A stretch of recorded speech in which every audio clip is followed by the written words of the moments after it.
today about cheerleading, about the different types and what is really involved in cheerleading. I was a cheerleader in high school. I cheered for 5 years, so this is a topic really close to heart. When you think about cheerleading, what comes to your mind? You think of football games, you think of girls dancing around in little skimpy outfits, short skirts, or the classic stereotype, the mean girl in high school. All the popular girls are the cheerleaders, and they're ditzy, and just that classic high school mean girl. However, what is cheerleading all about? It's not about the little outfits or who's most popular. It's about the team, the accomplishments that you do and that you accomplish, and the risk that it takes, the risk that these girls put themselves through to do this sport. Just like any other sport, cheerleading has risks. You can sprain your ankle, sprain your wrist, back injuries, wrist, knee injuries, head, neck, you fall, break your neck, or break anything. Concussions, pull your muscles, paralysis, and then worse, death. It's happened. Studies show that between 1982 and 2007, there were 103 fatal accidents in cheerleading.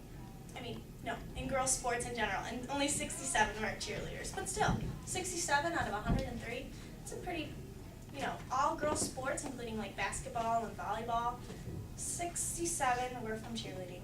Among college athletes, there were 39 injuries, and 26 of them were from cheerleading. Still, a big percentage. And cheerleading has accounted for 65.2 of high school and 70.5 of college catastrophic injuries. Sally Harris, a sports medicine specialist, says if she gets dropped or gets in the wrong position and lands on her head or her neck, she can die or even become paralysis. My story for my injury, when I was in cheerleading, way back in the day, just Wednesday, I was working with my coach, and we were doing a back tuck, which of those for you who don't know cheer lingo, it's like a backflip in the air. I was working on mine, and she thought I was ready. I was scared. It was a scary thing. So she thought I was ready, so she put me in our competition cheer and sends me out there to go do it. And in the cheer, I fall, and I actually landed on my head. I wasn't hurt, thank goodness. Nothing happened. I was just a little dizzy. I got up and went, right back to where I was. But what if something did happen? What if I had landed just right and I ended up being paralyzed for the rest of my life? It happens. However, with the great risks that come along with cheerleading, there's also great accomplishments. The risk that you take to learn these skills, you're happy, you accomplished something. Girls in cheerleading train most of their life for this. They start out young. We have youth programs in all of the high schools. You start out in like elementary school. They have cheerleading, youth programs, and then they have like special gymnastics instructors who come in. We had one at Michigan Center. Once a week, we had a guy who would come in and he'd work individually with us to help us with our skills. Skills that are required to be on a team. Nowadays, you have to have your back tuck, which is the back flip. Stuff like back handsprings, back walkovers.